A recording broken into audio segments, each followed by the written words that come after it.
அன்னை தகவல் சேனல் இன்றைக்கி என்ன பார்க்க போகிறோம் அப்படின்னா, ஏர்போர்ட்ஸ் அத்தாரிட்டி ஆஃப் இந்தியா ஏஏஐயில் கால்ஃபார் பண்ணியிருக்காங்க. எத்தனை போஸ்டிங் அப்படின்னா 119 போஸ்டிங் கால்ஃபார் பண்ணியிருக்காங்க. என்னென்ன போஸ்டிங் அப்படின்னா, junior assistant fire service, junior assistant office, senior assistant electronics, senior assistant accounts போஸ்டிங்க்கு கால்ஃபார் பண்ணியிருக்காங்க. வயது வரம்பு 18லேருந்து 30 வயசு இருக்கவங்க விண்ணப்பிக்கலாம் அப்படின்னு சொல்லியிருக்காங்க. எஜுகேஷ்னல் குவாலிஃபிகேஷன் என்ன அப்படின்னா, ஜூனியர் அசிஸ்டண்ட் ஃபயர் சர்வீஸ்க்கு 10th பாஸ் பண்ணியிருக்கணும், ப்ளஸ் ரெகக்னைஸ்டு யூனிவர்சிட்டியில் டிப்ளமோ முடிச்சிருக்கணும் அப்படிங்கிறாங்க. எந்த துறையிலனா மெக்கானிக்கல் அண்டு ஆட்டோமொபைல் ஃபயரில் முடிச்சிருக்கணும்னு சொல்கிறாங்க. அப்படி இல்லை அப்படின்னா 12th பாஸ் ரெகுலர் ஸ்டடியில் பண்ணியிருக்கவங்க விண்ணப்பிக்கலான்னு சொல்கிறாங்க.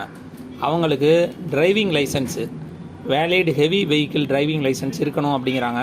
அப்படி இல்லை அப்படின்னா valid medium vehicle licence issue பண்ணது 20/12/2023, அதாவது இந்த அட்வர்டைஸ்மெண்ட் வந்த தேதிக்கு முன்னாடி இஷ்யூ பண்ணதாக இருக்கணும் அப்படிங்கிறாங்க.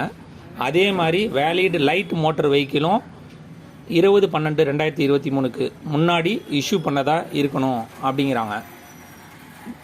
Second posting junior assistant office, இதுக்கு கிராஜுவேட் மட்டும் முடித்தவங்க விண்ணப்பிக்கலான்னு சொல்லியிருக்காங்க. சீனியர் அசிஸ்டன்ட் எலக்ட்ரானிக்ஸ், இதில் diploma in electronics telecommunication and radio engineering முடித்தவங்க விண்ணப்பிக்கலாம் அப்படின்னு சொல்லியிருக்காங்க. Experience post qualification experience 2 years relevant experience இருக்கவங்க விண்ணப்பிக்கலாம். In the field of electronics telecommunication radio engineering முடித்தவங்க பண்ணலான்னு சொல்லியிருக்காங்க. 4th போஸ்டிங்கு senior assistant accounts, graduate preferred BCom முடித்தவங்க விண்ணப்பிக்கலான்னு சொல்லியிருக்காங்க.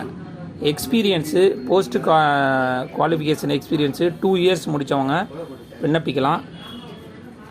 Financial statement, taxation, direct and indirect, audit and other financial accounts முடித்தவங்களும் விண்ணப்பிக்கலான்னு சொல்கிறாங்க.